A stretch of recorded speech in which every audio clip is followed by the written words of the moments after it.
Why was Julius Caesar a threat to Rome's republic? Imagine a time when Rome was ruled by a system where power was shared among elected officials, and no one person was meant to hold too much control. Now picture one man rising so quickly that he begins to challenge this balance. That man was Julius Caesar. His story is one of ambition, military success, and bold moves that changed Rome forever. Caesar built his reputation through his conquest of Gaul, which made him incredibly wealthy and popular among the Roman people. He commanded a loyal army that followed him wherever he went. In the Roman Republic, generals were expected to leave their armies behind once their campaigns ended. But Caesar refused to do that. When the Senate told him to disband his army and return to Rome as a private citizen, he said no. Instead, he crossed the Rubicon River with his troops, a move that was against Roman law.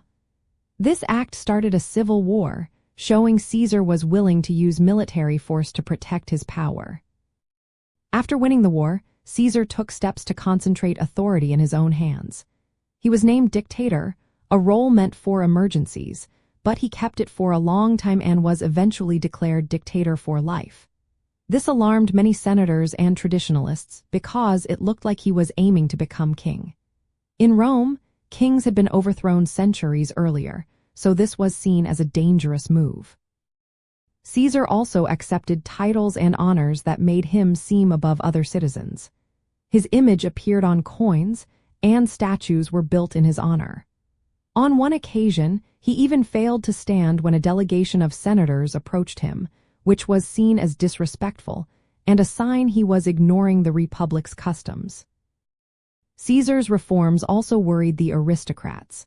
He expanded the Senate, appointed supporters to key positions, and pushed policies that reduced the power of Rome's traditional ruling class. Many saw this as an attempt to reshape the government around his personal authority. These actions bypassed the checks and balances that kept the republic from turning into a monarchy.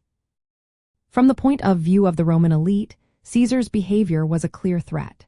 His willingness to use his army against Rome, his accumulation of lifelong powers, and his disregard for the Senate's authority all suggested he saw himself as above the law.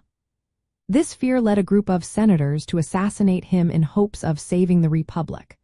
But instead of restoring the old system, his death sparked more civil wars. Eventually, Augustus, his adopted heir, became Rome's first emperor, ending the Roman Republic. Caesar's rise shows how one person's desire for power can shake the foundations of a government built on shared authority. His story is a key example of how personal ambition and military success can lead to the fall of a long-standing political system. It helps us understand why Rome moved from a republic to an empire, and why Julius Caesar remains one of the most influential figures in history.